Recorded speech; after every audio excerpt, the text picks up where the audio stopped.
تین طلاق ہے، یہ جمہور امت کا مذہب ہے۔ اولاً تو کتاب اللہ سے ثابت ہے۔ فرمایا تیسری طلاق واقع ہونے کے بعد پھر عورت خاوند کی بیوی نہیں رہی جب تک کہ کہیں اور شادی نہ ہو اور وہاں سے فارغ ہو کے نہ آئے۔ تین طلاق ایک وقت میں ہو، تین وقتوں میں ہو، تین کلموں کے ساتھ ہو، ایک کلمے کے ساتھ ہو، ایک خاوند کو بیوی کے متعلق زندگی بھر میں تین طلاق کا حق ہے۔ امام بخاری نے اس پر باب قائم کیا، باب من اجاز الطلاق الثلاث۔ یہ باب ہے کہ تین طلاق نافذ ہے اور تین طلاق کے بعد کوئی گنجائش نہیں کہ تین طلاق دینے والا بغیر حلال ہے کہ عورت کو رکھے۔ موطا امام مالک اور محمد میں ہے کہ جو لوگ 199 طلاق دے دیتے تھے، آپ ان سے فرماتے کہ تین کی وجہ سے تو بیوی حرام ہو گئی اور بقیہ کے ساتھ آپ نے اللہ کی کتاب پر ظلم کیا اور ہنسی اڑائی۔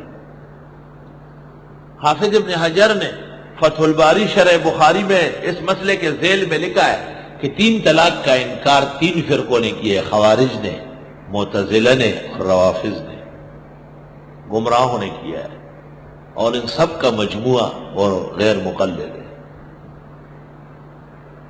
غنیہ کے اندر پیرانی پیر شیخ عبد القادر جیلانی نے لکھا ہے کہ تین طلاق کا واقع نہ ہونا یہ یہود کا مذہب ہے۔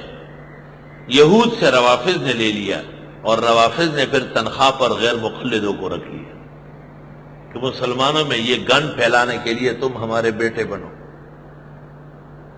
اور آج امت کو تباہ و برباد کیا جا رہا ہے۔ حرمین شریفین کے ائمہ و قضات سب کے سب متفق ہو چکے ہیں کہ تین طلاق تین ہے اور تین کے بعد کوئی گنجائش نہیں ہے کہ عورت سابقہ خاوند بغیر حلالے کے رکھ لے۔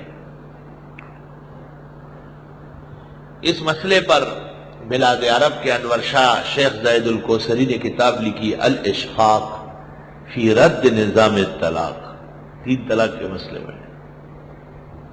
الاشفاق ایچ ایم سعید سے چھپ چکی ہے، لے لو۔ اور مولانا سرفراز خان نے عمدۃ الاساس فی حکم طلاق الثلاث، معارف القرآن کے اندر مفتی محمد شفیع مرحوم نے ان کی کتاب اور نام لے کر کے حوالہ دیا ہے،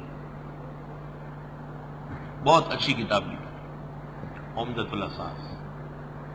اہل حق میں سے ابن تیمیہ اور ابن قیم اس مسئلے میں سخت پھسل گئے ہیں، قد زل اقدامہما۔ بقیہ اہل حق عرب و عجم کے حنابلہ و شوافی مالکیہ و حنفی چاروں فقہ ایک جیسے متفق ہے کہ تین طلاق تین ہے، ایک کلمے سے، تین کلموں سے، ایک وقت میں، دو وقت میں، تین وقت میں، عمر بھر میں، ایک حکم میں ہے۔ فَإِن طَلَّقَهَا فَلَا تَحِلُّ لَهُ مِن بَعْدُ حَتَّىٰ تَنكِحَ زَوْجًا غَيْرَهُ۔ حضرت مولانا ادریس صاحب کاندیلی مرحوم نے تفسیر معارف کے اندر تقریباً ہر زمانے اور طبقے کا اتفاق نقل کیا ہے، بہت اچھی تنقید۔